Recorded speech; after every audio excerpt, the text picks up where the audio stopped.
Cesaria Boss J. Pass to begin, moving up on the outside. Barang Craig, hello, Apo. The next in line is Veracruz and Isabiorum Real Pogi. Panama King coming from behind now is Queen Quaker. Down inside ang atang Pinoy appointment. And Dubai's Angel is racing in last. And going along for the first turn we are Boss J by about 2 lengths. Hello Apo in second, 2 lengths in third. Veracruz is an Isabiorum in fourth. Down inside Pip Real Pogi. Queen Quaker now in 6. 7 position Panama King. Then comes Barang Craig.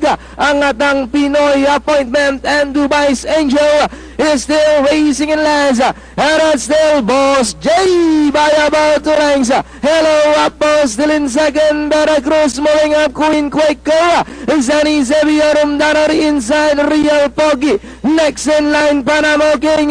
Boss J by about a leg moving up. Queen Quaker now at the outside coming from behind.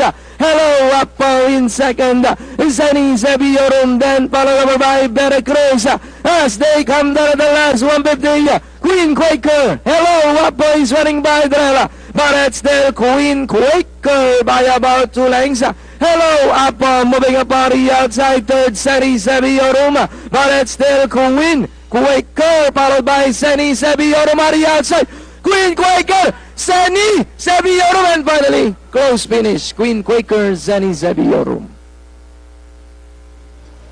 6 horse, Queen Quaker, medyo maraming napatagilid. Oo, unang-una, hindi maganda ang salida. Nabugaw sa alis. Oo, pagdating ng... preba muna tayo, 1 minute 37.2 seconds over. 1,500 meters, quarters of 18 and a half, 25, 26, and finishing at 28. May... Queen Quaker, considering naiwan siya. Ito, yung photo nila. Kukurap. Okay. Then, numero 2, Hello Apo. Ito yung photo for fourth between 4 and 10. ang atang Pinoy and Real Pogi. Ito yung photo para sa primero pwesto. Queen Quaker just got there.